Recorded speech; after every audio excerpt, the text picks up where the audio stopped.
Hello and welcome to GRTS. This is Face the Nation, a program that brings you government institutions as well as non-government institutions and look at their areas of operations. And today we're going outside government and we have the President of the General Transport Union, who is Mr. Omar Ceesay. And we will do this interview exclusively in Mandinka and in Wolof due to the large audiences in those two languages. So we will not be doing anything in English today. Badungol ngal kondon GRTS programme ka fumi Face the Nation. Bidu nin General Transport Union la President le bijang Mr. Omar Ceesay be kujamal kachala Transport Union la kulto, driver la kulto, silo la kulto anin kujama jama mi ya lonko mototiol ka akuka tardende mototiol la kola. Mbokk ñu ngi leen nuyu fii si GRTS tey Face the Nation ñu ngi am Omar Ceesay kooku mooy président ni General Transport Union bi tey dinañ waxtaanee lu bëri si affaire yi driver yi yoon yi ak lu bëri loo xam ne mu ngi aju si wàllum dawal oto si biir réew mi Mr. Ceesay ñu ngi la welcome si programme bi. jërëjëf Mr. Diallo. depuis bi nga nekkee président ni Transport Union ak léegi ñaata at la am. maa ngi suma 4 years bi dugg naa si 5 years bi already. sa temps bi how long la. should be 5 years. should be 5 years ok da mel ni léegi tey nga am lifin. léegi waaw by middle of 2024 dinañ def congress. di ngeen def congress léegi mun nga ñëw defal an assessment of sa time bi depuis bi nga starté ak léegi fa nga fekkoon Transport Union bi ak fi ngeen nekkatee nga jox ma general assessment. ñun bu ñu ñëwoon in 2017 dañ fekkoon Gambia amoon established union boo xam ne moo fa nekk di function in that time. Because GNTCA, Gambia National Transport Control Association, moo nekkoon in charge the past years. In 2016, ñu amoon issue with the government. The government banned them. They are not in operation. So after change of government, we drivers, because I'm a driver by a professional, we combine together pour ñu form a union. Fekk am na union yu fi nekk as movement, but they are not functional like what we expected. So was very challengeable because dugg nañ si mbokk yi waxtaan ak ñoom bin indi na too much of infight. léegi kan mooy nekk président ban union mu war a exist because different association union ñoo am léegi ban la wala use pour ñu mën a serve the interest of the transporters. loolu nekkoon na issue. So we are trying to mediate between the parties. By end of the day am na two challenges. Ban organisation la ñoo use as a umbrella. And number two kan moo war a nekk the leader of that umbrella body. loolu nekkoon na issue ñu gis ne dina jafe pour mu bring those parties together. So ñu de initiative bi ñun ñu form a new union. Was challenges am na between 5 ñëpp Gambia yëg nañ ko fi am na series of obstacle challenges ñun ci mbir. nekk na fi fitna bu rëy ba alhamdulilah taxaw na suñu stand bi. Make sure ne ñu Gambia we call for ñun tam ñu play some part in terms of national development. ñu try to form an executive, work on the constitution. Finally ñu register our union in 2019. So ñu nekk ñu congress as a president with my executive team ñu start working.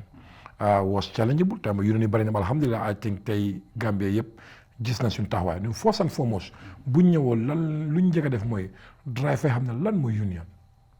lan mooy role of the union ak lan mooy activity unions loolu dafa réeroon ñu bari before ngay wax union ABC you need to be a member first da nga war a nekk doomi mbootaay bi pour mbootaay mën laa saaf nekkoon ne dama nekk driver rek si union laa bokk su ñu du advocacy mën na laa laalaale mën na nga si am njëriñu parce que suñu in terms of benefit or you have issues pour nga union taxaw la def tey jafe loolu nekkoon na suñu concern bi bari ñu bari xamul la mooy role union people think that we have subvention from the government mooy government moo ñu jox nguur xaalis bi pour ñu def liggéey bi but that's a different case you and I know loolu amul fenn si àdduna bi even su am sax bari ñun de bu ñu ñëwee ba tey amul single date from any institution of the government pour ñu support ñu lu ñoo mën a def rek the little money we get from our members la ñoo use our operation ñëw nañ first and foremost lu ñu start mooy ne dañ gis ne the commercial transport particularly the trucks in dafa fekk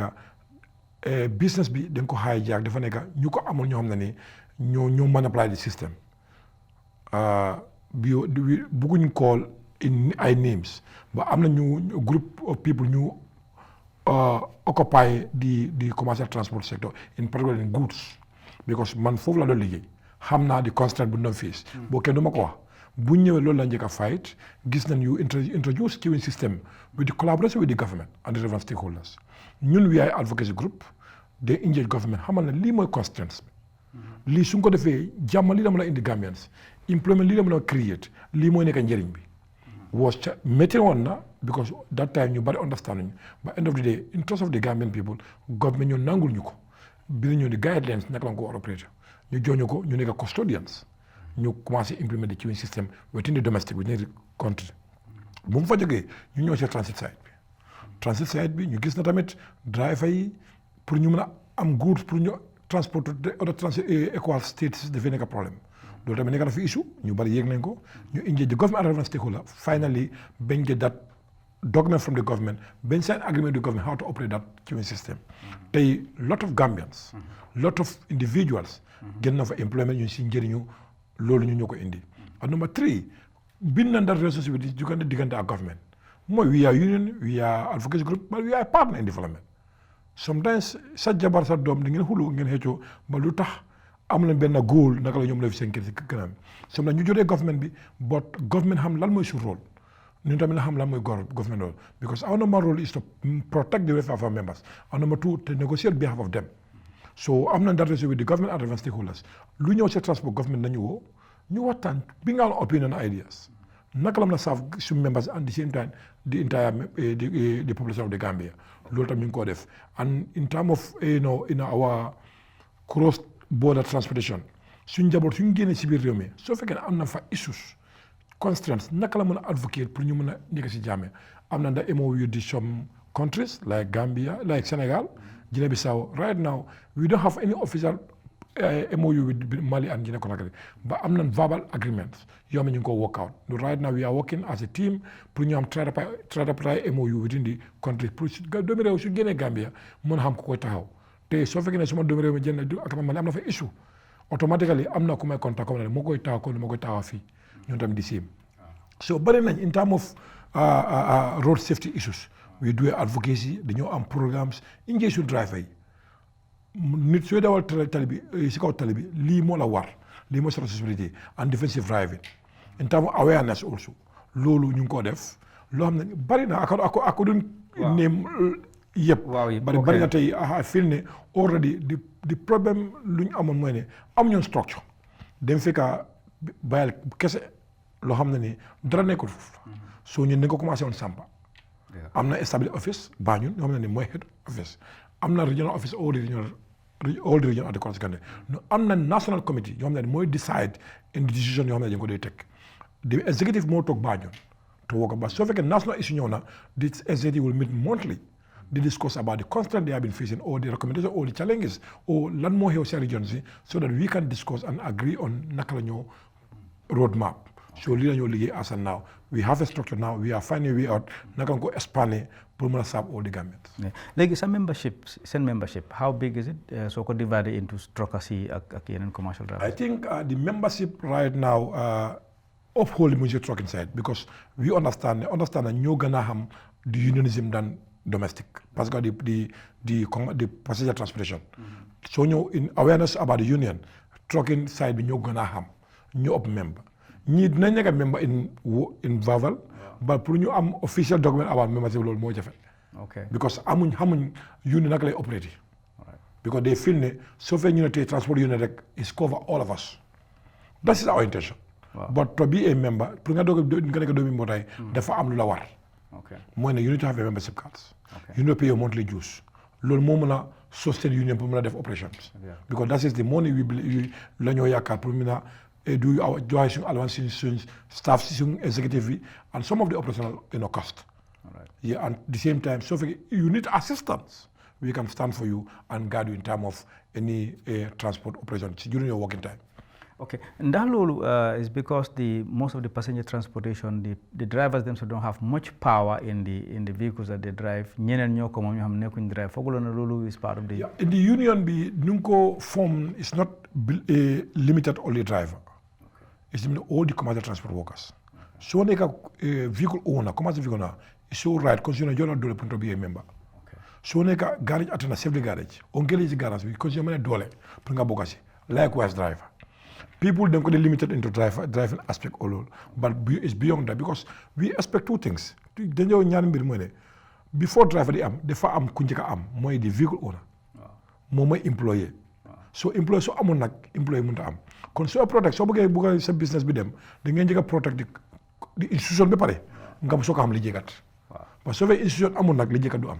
So ñun the union level the vehicle owners are involved. Nous am that opportunity. Am nañ Gambia Truckers Association we have policy with them. They are part of the union. Then they discuss about it. We are motivating other vehicle owners. Right now, ñu that watan la because first time ñu ne foog ne rek driver kese moo union. But union is beyond driver. It's between the transport, commercial transport fraternity. So si bokkee rek yow te soo amee commercial vehicle, you have your commercial vehicle owned by you. It's your right pour nga doon member union. Man tey mënuma la ko tere, kenn mënu la ko tere. It's constitution def ko stipulated already. Maybe because of tamit ne even the general public. Union bi dañ ko dee attach so much to these commercial drivers than anything else. It's news ne more of the truckers ñoo gën a bari even these other things. So léegi te and most of the problems bi nit ñi dee jànkuwanteel is mainly with this other sector, not the truckers. They're very minimal. Yes. Loolu dëgg la. Even ñun this passenger transport dañ dee wax sax union bi truck la fi nekkal ñooñu leen tal. But ji nga mbootaay soo fekkee ne you have issues waxuloo leen ko.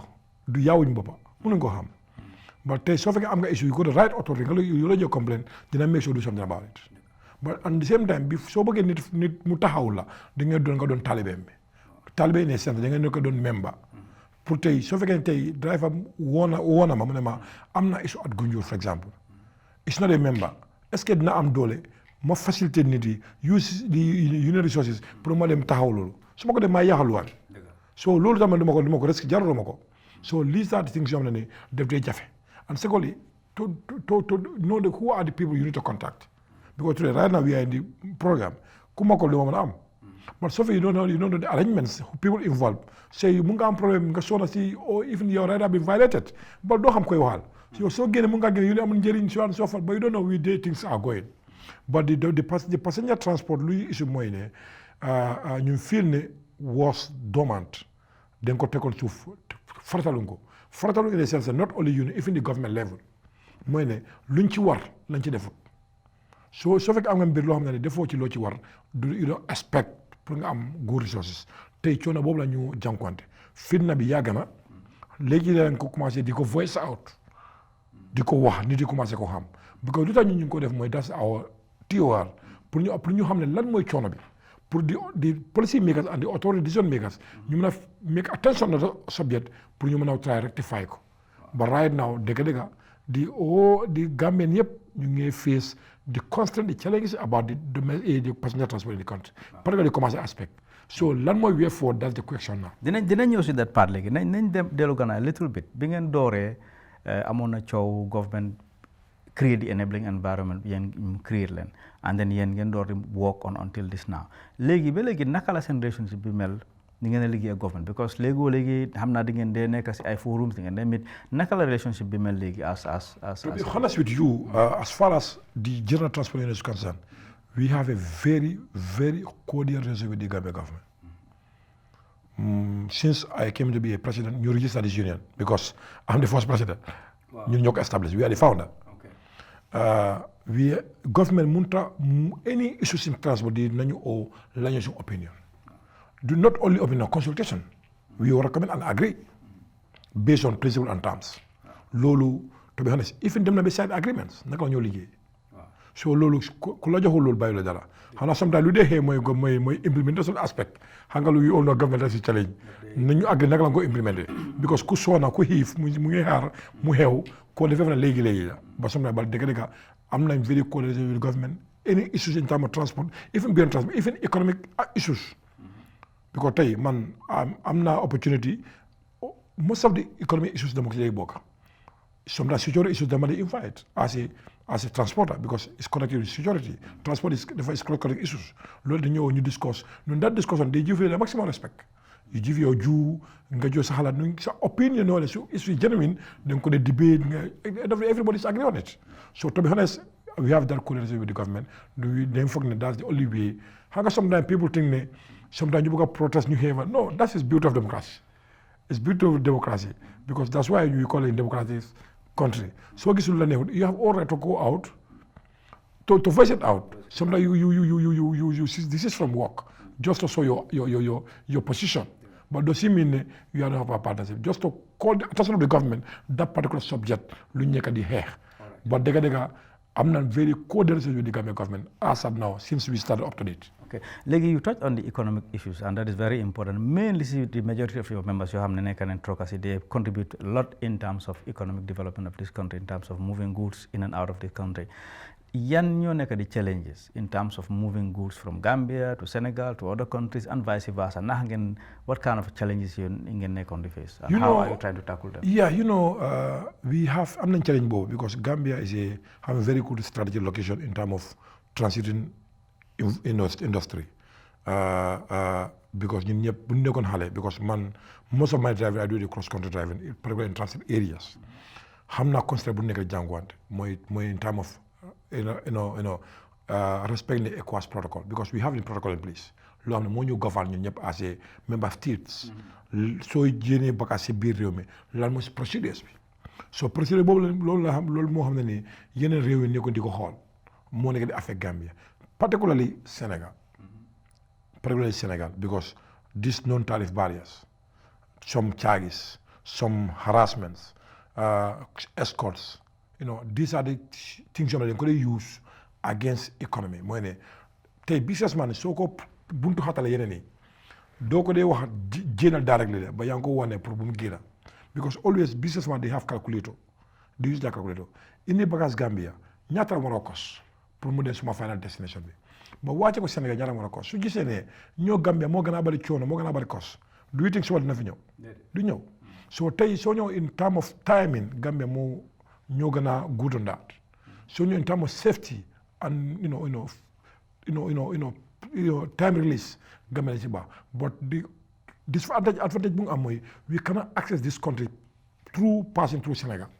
Senegal full ñu bloqué. Like for example in transit, according to ECOWAS protocol tey soo fekkee ne jël nga bagage Gambia fii on the transit, government bi GCCI is the guarantor, national guarantor, def laa jox book logbook boo xam ne mooy accommodate all the goods on board.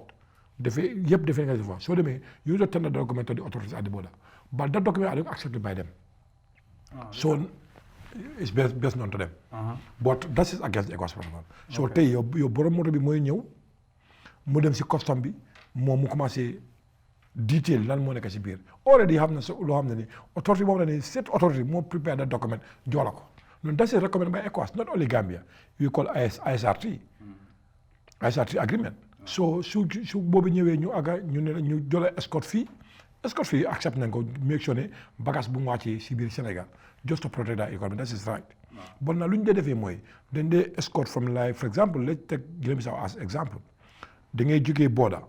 They need to escort from Siliti, for example, to Umpak. These are two borders. But now duñ def loolu dina escort up to Ziguinchor ñu yeb la port bi yob kay ñu def new declaration. That's us at a cost. Okay. Yes. But you are not dealing with them directly. You are dealing with third party, what they call a translator, or we can call it agent. Your sonye lunge konge hand over the documents nga taxi halis moto bu nekk dina dem around 30,000 to 20,000 based on the capacity of the vehicle. Sometimes negotiation, so if you have the connection with them, you can negotiate. So far, you just make an escort from your border. So these are the costs. Sometimes so they refuse on this they want to cross-examine Bagasbi. Watch it, check out, that is against the protocol because Bagasbi is not for Senegalese consumption.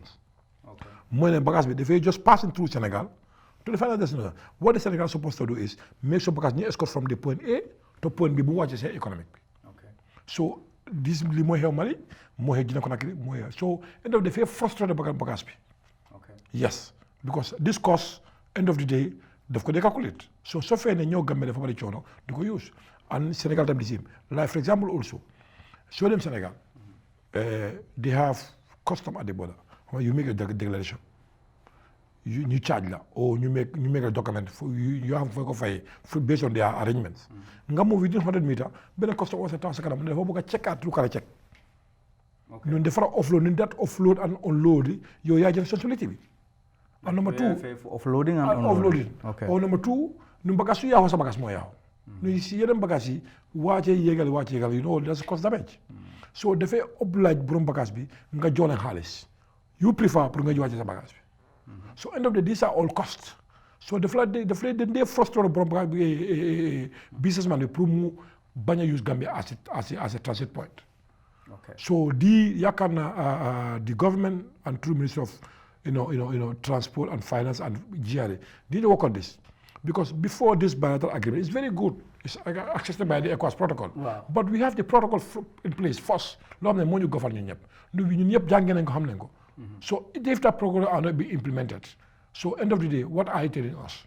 Kon protocol ndax def ngeen these issues yi ndax raise ngeen ko ak government direct complain ngeen government is aware because as comme ni ma ko waxee woon bokk na si forum yu bëri ñun dañ discuss with government ñun sometimes we bring evidence ñun even businessman they are coming forward pour ñu mun a lodge seen complaint with the government so government is working on it que xam ne mbir government moo gaawut ñu avec government was diplomatically but even our this council meeting president council meeting these issues are being ñëw nañ ñu have been raised out yeah pour ñàkk la nga ko tackle so I think government is fully prepared make sure this obstacle yu ñu nekk there pour mu deñ so it's a national issue it's affected by all it's not only government that's why ñun tam ñu yokk suñu voice because if government are be affected we are be affected as a citizens ñun tey we feel the transit trade is affected is helping our economy a lot so dem suñ ko ñàkkee rek that is a concern for everybody asana okay this thing lii mu ngee dem on since yéen bi ngeen jëlee over ba léegi and still dragging about almost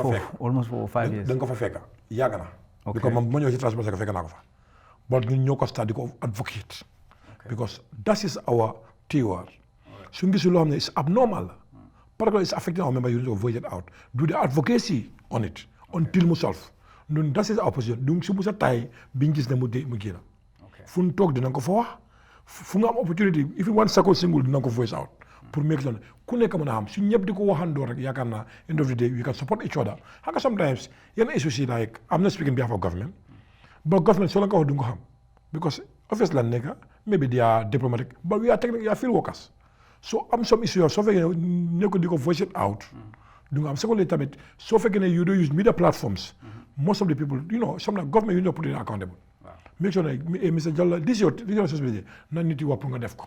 Because people have different mindset, need to think hard about it. But the fact is, so if the issue this is going to affect the economy. So if economic is affecting us. Dinañ jëlagum a break after su ñëwaatee dinañ continue because xam naa ne yeneen ñu fay wi maa ngi ragal sax duñ mën a waxtaan everything because dafa bari. We have Mr. Omar Ceesay, President of the General Transport Union today as our guest on Face the Nation and we're going to take a short break. When we come back, we'll continue with our discussion.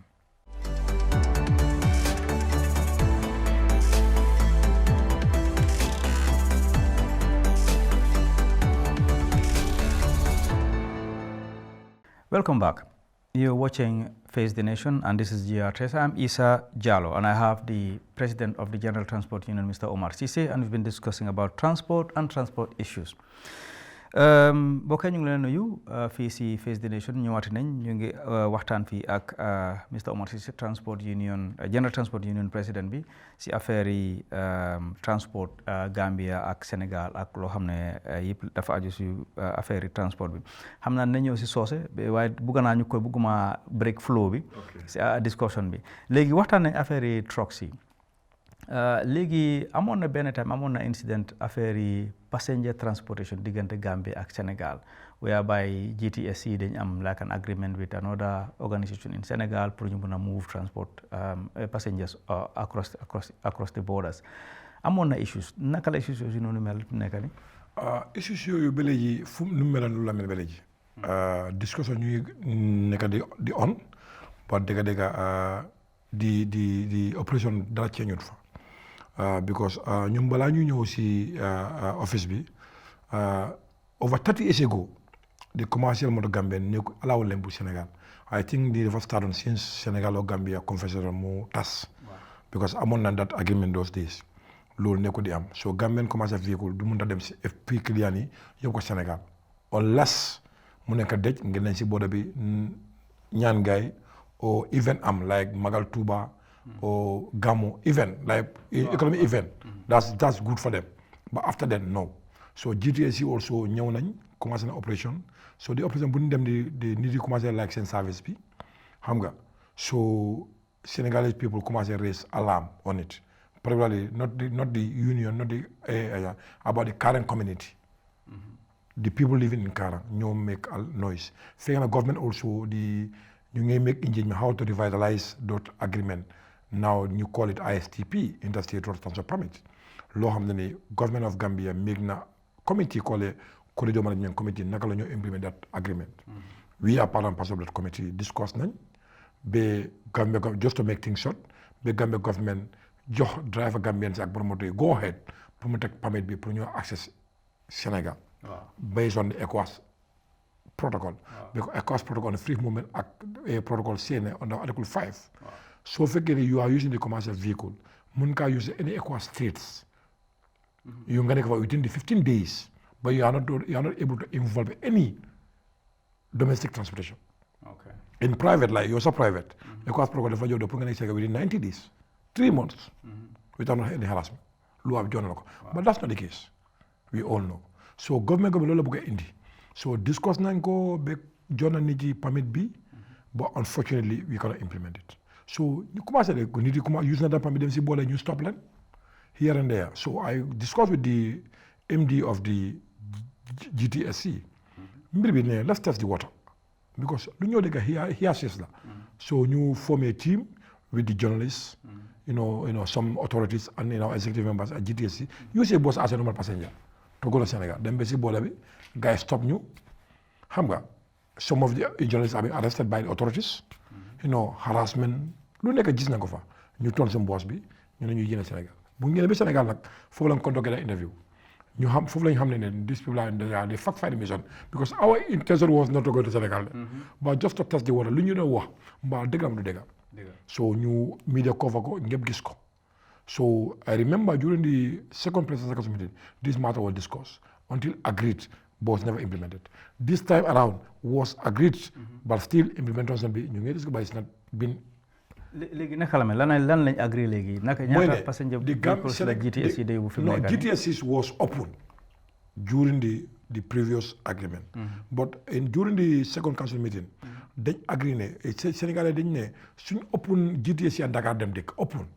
So dinañ kill seen operator ocean mer loolu I agree as a commercial transporter mooy ne léegi nan lañ jox limited numbers pour ñu mun a ñun tamit ñu mun a am access pour ñu transport so in that discussion la GTC am two Dakar am two daily basis per route not only Dakar per route because am na 5 corridors within the agreement so that two bi lañ GTC di utilize. But according to GTSC, the demand is more than 2. Because remember, GTSC, the drivers of the GTSC, they are the member of the union. So it's our role to protect them and to guide them during their working environment. So more time always you are pointing people on the GTSC. Because those people, should get a very good environment, that is plus to us. Because our members, they have the membership card, they are affiliated with the union as association. Do we have the coordination with the GTSC? The last council meeting, the Maxala said very clear. This is ECOWAS protocol should be open as far as passengers are there. Well, it's more difficult. Why is it difficult? Sometimes I keep saying this. You can discuss in the platform work. But to implement it now, that's the question. ñu move on to yeneen sectors yi léegi mooy ñu bëri si liñ dee complain that is mainly of these passenger drivers and all what not.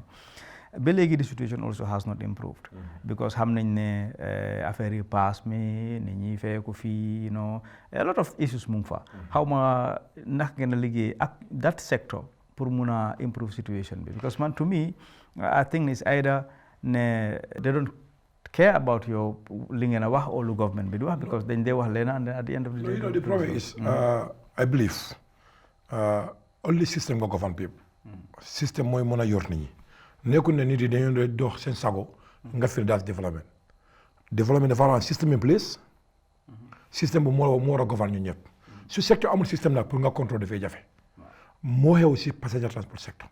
waaw lan la war a nekk système bi nga wax noonu. mooy ne we need to have the operational plan and the guidelines. tey xam nga tey people ñu ngi complain about the driver du ñu jël direct amana rek dañ laa jëfi wàcc la fii su driver pick la buntu GRTS wàcc la buntu MDI ba luwa la yaa dal luwa bu moo la njëkk a nekk en place soo yaaxal luwa bi luwa bi moo la war a teg ko number two transport am na transport motor traffic regulation but amul transport regulation the motor traffic regulation is talk about traffic offense but in how to manage the transport aspect luwa bu amut the luwa boobu I feel is very important because transport is the wheel of the economy. I keep saying this. People have been saying agriculture is the backbone, but the wheel is transport. So fekkee transport amul that governing body.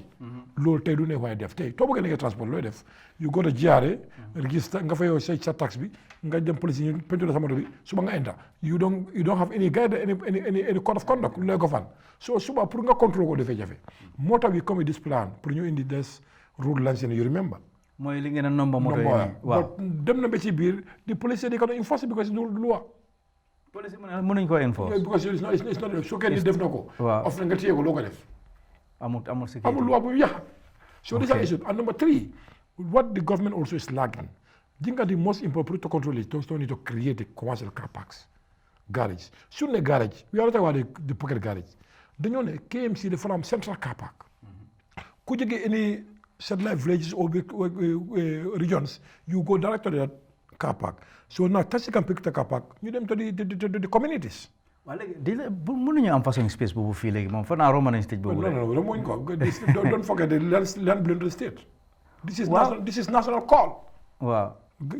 Tey building bu mun a def. Comme léegi yow soo waree ab projet léegi si KMC bi ñu war am garage fan la ñu war am. Westfield wan boobu. We already identified the place with the government. Okay. Yes. So like laata amut. So that is already Ministry of Lands with the physical plan. That study, that survey, they are included with the then Minister of Interior, Yankuba Sonko, and now the Chief of Staff. You lead that process. Okay. Definitely, so I never place you better put me a garage. No, that place is just a land. I'm building for the go compromise. So compromise, land get compromise. So government will not develop remember. These vehicles, the garage bu la war a provide nekkul di leen ko may de they pay for it. Okay. Do you know you have a motor, you are driving, you are buying fuel. Each fuel you buy, you are contributing 20 butut per car park fee. Each fuel. 20 butut for? Car park fee. Car park fee. Yes. Moto ku jënd essence. Liter bu nekk dugal nga 20 butut for car park fee. So if that money have been guarded, koy war a woo mbir garage.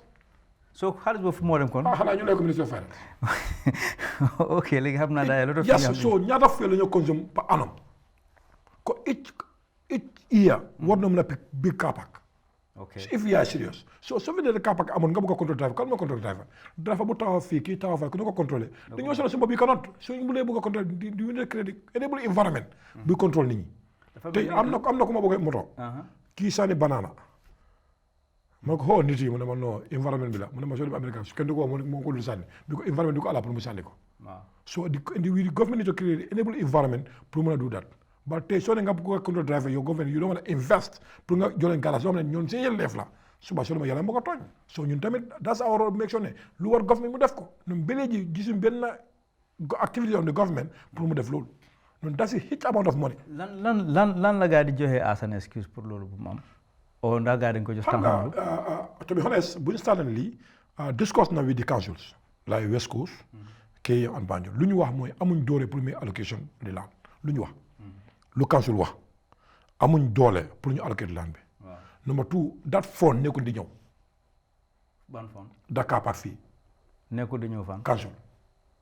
xanaa council ñoo ko war a amee. before council ñoo ko amee woon sax. 2006 you remember ñun tam ay xale lañ. ba da nga gis council staff si kaw tali bi dafa ñëw ñu ko doon issue ticket. you remember loolu mooy Kaaba fii. 2006 président Barrow président Jammeh alleged for some financial mismanagement. ñu shift to the central government. through fuel levy. ñun daanaka fuel levy lu mu nekk di cost government. it's causing revenue leakage. number one. before man tey su ma jëlee Sénégal with my vehicle damay fay Kaaba fii ci kan Sénégal directly. su ma demee Bissau dama koy fay su ma demee Conakry dama koy fay. Bissau per week, 1 week, it cost me minimum of $801,000 1 week, each week. Okay. Senegal, each region you pay $7,500. but now Gambia ñaata foreign vehicle ñoo fi ñëw. So because ñoom jënduñ ci fuel. Because now soo koy compare since Covid ba tey this Sénégal ñooñu gën a kii fuel so waaye nga jënd fi fuel. waaye léegi loolu soo ko waxee dañ dee dinaa ne non fii moo gën a yu bëri dañ ko dee. non Sénégal moo gën a kii Gambia fuel boo kenn du la werante loolu. Gambia essence la gën a kii Sénégal. Okay. But diesel in commercial aspects Sénégal moo gën a kii because what Sénégal did during the Covid dañ contrôle seen diesel bi ba essence bi. Essence bi your own view because diesel connect with the commercial business. Okay. But recently essence moo gën a seen essence but suñ diesel moo gën a seen diesel so those vehicles jënd fi diesel so now dañoo ñëw si Gambia use environment ñu ne yaa doon anything. Okay. So I think government suñ work on that. Ñun des discussion ni maata dem na ba si Ministry of Lands man toog naa président léegi gis naa li instruct na Ministry of Lands and I sit with the minister himself Musa Dramé and the permanent secretary Buba Sanyan and the director of land Don Keba Ceesay on the subject matter. Present that report to them. Okay. Report ñu ñëpp ñoo ko conduct pour ñu how to get that place pour mu nekk as a commercial garage. ñu ne la su fekkee amuñ mënuñ ko build suñu àggee ñu we can find a partner for PPP. Okay. We are ready to pay more cost pour ñu mën a am garage for interest of the general public. But su dee bi àgg si PS ministre mënu ko def kan moo ko war a def lii. So kon dafa mel ni coono dogot pass bi is because of ne amuñ any regulation amuñ benn policy. So policy amuñ garage. waaw ba pare policy tam mënuñ ko enforce because nekk si loi bi. So the fact is government bu ko génne xam nga soo bëggee am good environment you need to spend you need to make investment. Government dafa invest mën na créer garage within the communities. Su defee loolu now su Mr Jallow bu ko tukki defee dugal taxi dem ba ci garage jël moto. We all travel to Dakar. Wow. Pompier fu mu nekk tey ay story building ñoo fa nekkoon démba. Seen garage fu mu nekk tey ay story building ñoo fa nekkoon démba ba tey anañu ba tey di community of Dakar ñu ngi koy enjoy. Waaw in terms of West Coast maa ngi curious tuuti rek fan lañ identify I hope it's not the forest. No, to be honest, during our exercise, Akun Birkama, West Coast, South West Coast around Bruce should be exact. But West Coast, my view is around Abattoir. Boobu dafa laal forest bi boobu environmental issues yi noonu. Waaw am na xam nga saa yoo leen ubbee garage tamit dañuy ñëw mu tontu ma maa ngi dem Birkama léegi. Xam nga loolu issue bi. di control mécanisme mooy des. Seen néeg doo ko ubbi rek nga bàyyi ko noonu. Néeg soo ko ubbi da nga ko war a teg taps ko noo ko usé. Government kan mu invest gon garage mu ñëw nekk marché. waaw dëgg parce que Serekunda saa loolu moo fa xew léegi fi mu nekkoon garage fii ñu ceeñ ko.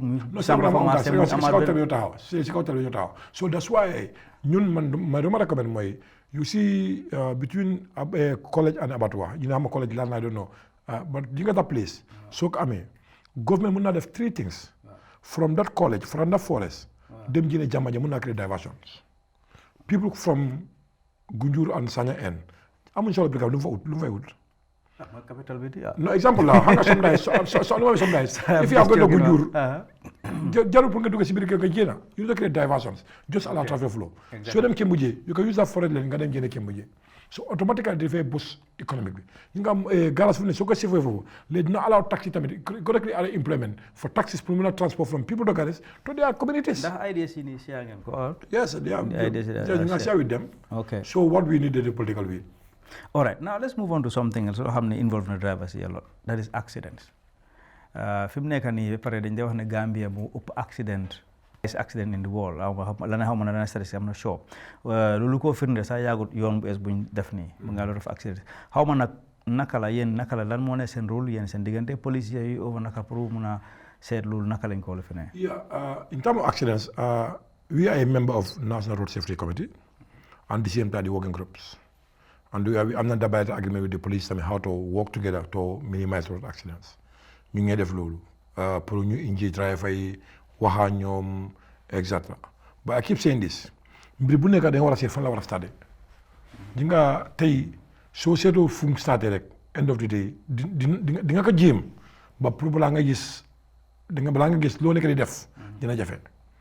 The problem we have ne mooy naka la ñoo joxee sur license. That is mooy number one thing. Nous foofu suñ ko rectifié dina fi yàq wiiri nag. comme naka la ñoo amee suñu licence. suñ ko rectifié dina fi yàq di tuumaan rek bal duñ sol problème bi Mr. Jallo, you and I, you agree, everybody, you can agree with me. Tey lancé dañ koy jënd. Dañ koy jënd. Because the procedures are not being followed. Okay. I keep saying this. Pour nga am national identity card, any Gambian above 18 years war na am national identity card. But any Gambian war na am driver license. But now, so to get use Omar as a president of the Gambia Transport Union, mo call police mo xam mu license. O nga call police bi. Mu la license. That guy ku yo license, you don't know.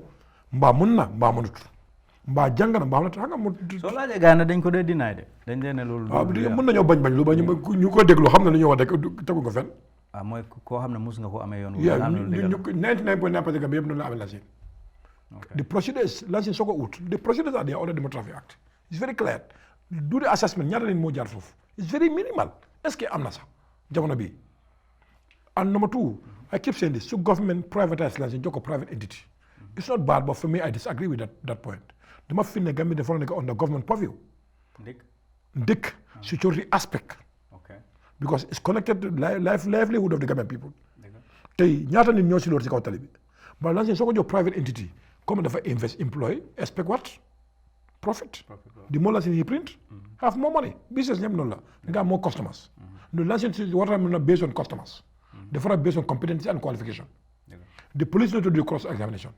But the printing now, the procedure of cross-examination, you need printing. Man foofu dama fi ne foofu am na fa gaps. Moo tax del lapses mooy am.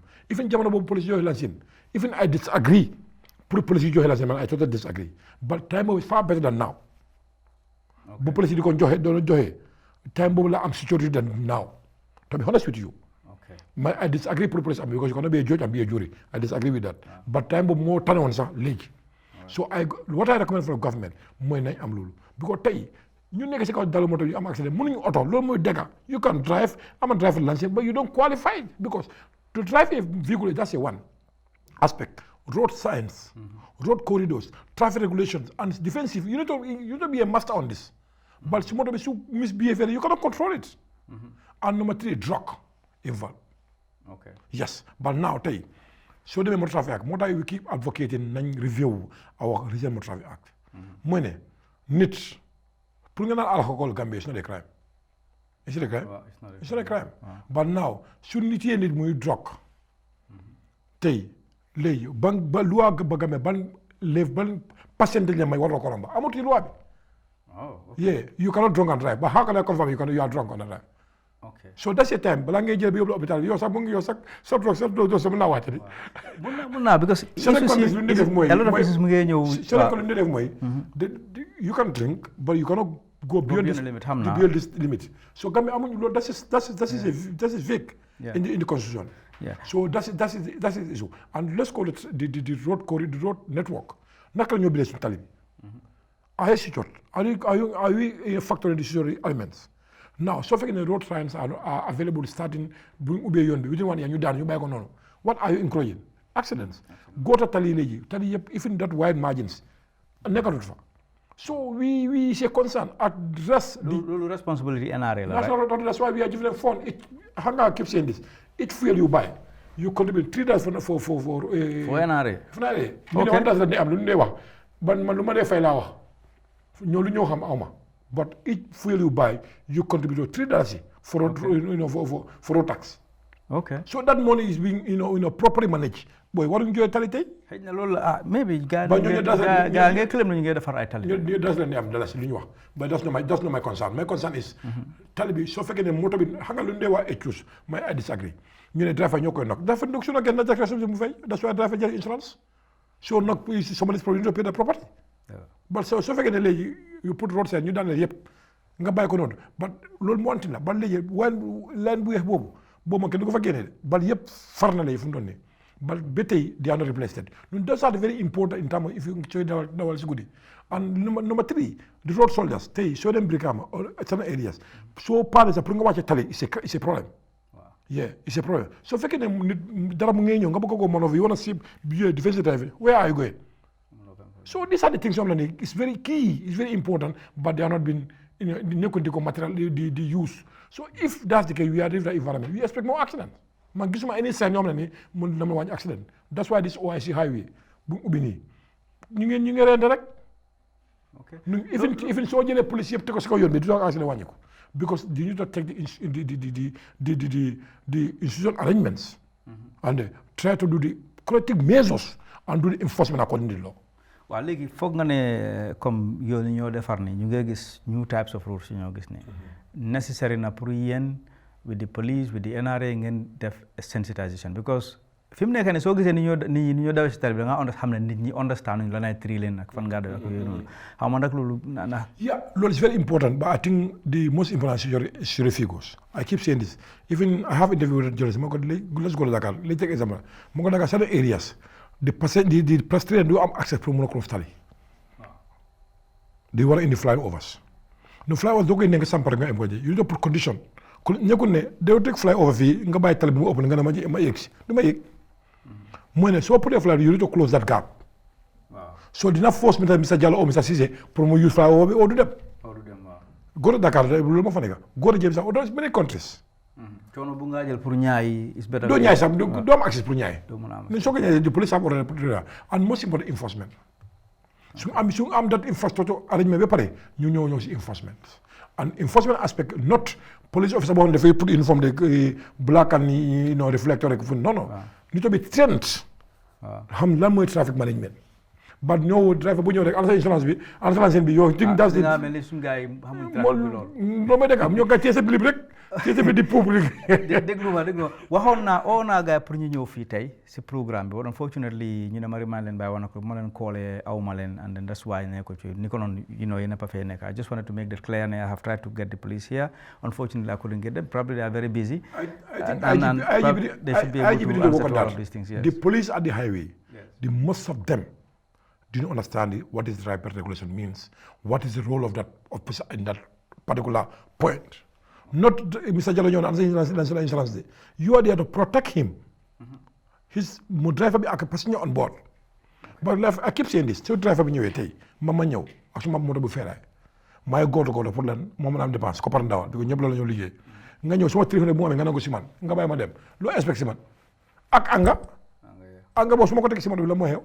waaw bëggoon naa ñëw si beneen aspect boobu noonu ñu because xam naa ne duñ mën a cover yëpp affaire yi feeraay yi nga wax ni yéen a moto yi doy nañu waar soo ci duggee moom affaire la xaw ma nag ngeen transport union ndax am na anything loo xam ne dañ mën a am pour réguler seet ndax moto bi is fit for to use for as a passenger vehicle balaa mu daw si kaw tali bi. In the current situation the government or the police or the central government am nañ motor traffic regulation moto bi su ñëwee Gambie dafa am the police mu war a do the assessment mu confirm moto bi is roadworthy moo tax oto bu nekk wala ngay daw di have roadworthy certificate.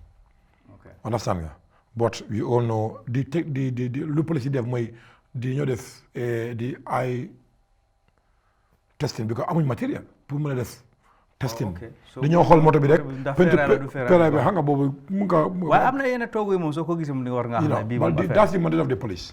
And number two I think also the policy level also is a concern. And if they léegi su tey soo indee moto bu feeraay from Europe dafa yomba trop pour nga fay ko custom lu dëgg répétal loolu soo indee moto bu feeraay from Europe moto boo xam ne is off road tubaab bi sànni nañ ko pour nga indi Gambia pour nga fay custom dafa yomba trop bon soo indee moto bu yees moo gën a seer léegi yow looy def da nga indi feeraay nga la jor fi I think they need to change that verse now indi moto bu yees bi moo gën a yomba di indi feeraay so dina am moo moto bu yees si kaw télé bi. But this policy, because I think Ministry of Transport have this policy, 10 years policy, but it's not in line with the custom one. I think government need to work on that. I see certain countries, then bring a new vehicle, like beyond 10 years or 8 years, bring them they give opportunity to bring indico. But so in the modern is off-road. If it's going to allow us to put condition on the local general. Lo sum fa joge tamit ñu ñëw in terms of MOT centers. Pour ñu mën a xam this vehicle roadworthy certificate de man xam nga àdduna bi full of technology now suñu amoon loolu dina am and most importantly li yëpp mënut a dem si gannaaw road safety management or road safety institution because Gambia tey suñu road safety agency kan la waaw loolu la fi mu nekk nii a lot of things mun nañ ko wax si affaire yi ne ok ñii dañ dee indi moto jël di ko dogat di ko jaayaat in terms of spare parts loolu daf day am. dogal su ñu combine ko fii ñu sudee ko. mu ne si kaw tali yëpp am na fi. ok first of all dama bëgg naa apologize to our Mandinka listeners. baɗigol mbal hakke dan lam man kacake no Mandinka kadu embe sura ko la flotte jam ni murundo commencé ken de fenje ma ko vonal si hakko boyndi ñewoto léegi fi liñ am only 1 or 2 minutes lañ am pour programme bi jeex. léegi bëgg naa nga summariser ñu bit naka ngaa tënkale di lifin xëy na mun nañu am moo opportunité probable ñu indi police yi fii ni ñu xala werante ñoom tuuti ñu seet naka la ñu def ak gars yi Ministry of Works seet ndax nañ mun a am pour ça because daa lot of ñu xam dañ ko laal ni rek jeexale wuñ ko léegi bëgg naa nga jox ma sa last words. suma last word mooy ne the transport is a concern si ñun ñëpp so ñun as a union is our role to protect with our members and to promote the development of this country in terms of transport aspect. luñ ci xam soo mën a dinañ ko wax that is our job you do advocacy. Advocacy duñ ci xool boti nit if government is faulty you come out and say it very plainly. fàtte naa pour laaj woon sa affaire licence bi nga ekkati woon ne affaire tri parce que loolu ñu am nañ ci interest. ba suba xam nga sometimes man su la confuse government man go no how I told some authorities moo ko tey mu ne ma xam nga monsieur Ceesay yee war la wax lii yàgg na fi moo ko su yàggee fi su président Adama Barrow génne ko nguuram bi is a legacy for him because already the other previous government ñu ngi violate loi bi yow nga ñëw pour nga enforce that law it's a plus you but now lancing boobu ñaata nit moo si coono man a yow but right now lu ñu def mooy last year dañ change the date issues because before lancing are expired by 31st December but now so renewé tey next year bi but still they are violating the same law. All right, okay. Léegi fi mu nekk nii moom we are almost done amatuñ time. Omar, thank you very much for coming to talk to us on Face the Nation. Viewers, we thank you so much for watching the program. This is Face the Nation. Mbokk yi ñu ngi leen a tëjal programme bi fii nii xam naa beneen yoon dinañ mën a amaat Mr Ceesay ak police su ko defee ñu mën a waxtaan a lot affaire transport ak transport issues si réew mi nii. We thank you very much for being there and we give you a rendezvous for another program. Have a good night.